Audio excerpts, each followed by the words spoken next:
இன்றே டவுன்லோட் செய்து உங்கள் ஃபேவரட் ஷோக்களை என்ஜாய் பண்ணுங்க. உன் கல்யாண போட்டோவை பார்த்துட்டோன்னு சொல்ல வந்தேன்.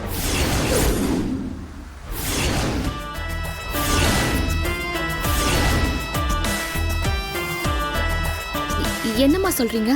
ஆமா பாரதி, ஆதியும் நீயும் தான் புருஷன் பொண்டாட்டின்னு எனக்கு எப்பவோ தெரியும். அது மட்டும் இல்லாம இந்த மித்ரா சரியானவ கிடையாது, ஆதிய கல்யாணம் பண்ணிக்கிறதுக்கு அவளுக்கு எந்த தகுதியும் கிடையாதுன்னு சொல்லிக்கிட்டு இருக்க. அது மட்டும் இல்லாம இப்ப வரைக்கும் உங்ககிட்ட எந்த ஆதாரமும் இருக்கிற மாதிரி எனக்கு தெரியல. ஆனா உங்க 2 பேருக்கும் கல்யாணம் ஆயிடுச்சுன்ற விஷயத்த நாங்க 2 பேரும் எல்லார்கிட்டயும் சொல்லி இந்த கல்யாணத்தை நிறுத்த போறோம். என்ன சொல்ற? இல்ல ஒரு நிமிஷம் பாரதி, தயவு செஞ்சு அந்த போட்டோ உண்மை கிடையாது, நீங்க தப்பா புரிஞ்சிட்டு இருக்கீங்க, நானும் ஆதி புருஷ பொண்டாட்டி இல்ல அப்படின்னு ஏதாவது சாக்கு போக்கு சொல்ற ஐடியா இருந்தா தயவு செஞ்சு இதோட விட்டுரு. ஏன்னா எங்க அம்மா ரொம்ப நாளா இத பத்தி என்கிட்ட பேசிக்கிட்டு தான் இருந்தாங்க. நான் தான் அவங்க சொன்னதை நம்பாம சும்மா சொல்றாங்கன்னு நினைச்சேன். இவ்வளவு நாள் காது கொடுத்து கேட்காமலே இருந்துட்டேன்.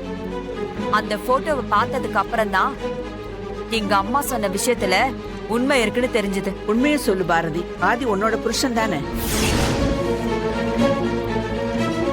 பாரதி சொல்லு பாரதி. இனிமே உங்ககிட்ட நானும் பொய் சொல்ல விரும்பல. நீங்க சொன்ன விஷயம் உண்மைதான்.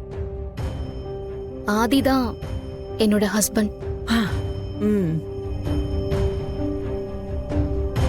ஏன் பாரதி, உனக்கு என்ன பைத்தியமா பிடிச்சிருக்கு? இத்தனை நாள் ஒரே வீட்டுக்குள்ள புருஷன் பொண்டாட்டி 2 பேரும் இருந்திருக்கீங்க. அதை யாருக்கிட்டயும் சொல்லாம மறைச்சிருக்கீங்க. இப்போ உன் புருஷனுக்கு மித்ராவோட கல்யாணம் நடக்க போகுது. நீயும் அதை பார்த்துக்கிட்டு அமைதியா கல்யாணத்துக்கு புது புடவை கட்டிட்டு வந்து நிக்கிற. சத்தியமா எனக்கு என்ன நடக்குதுன்னு புரியல பாரதி. நீ அமைதியா இருக்கிறது கொஞ்சம் கூட சரியில்லை பாரதி. இத பாரு, இப்பவே இந்த விஷயத்தை எல்லார்கிட்டயும் சொல்லி இந்த கல்யாணத்தை நடத்த விடாம பண்ணு போ.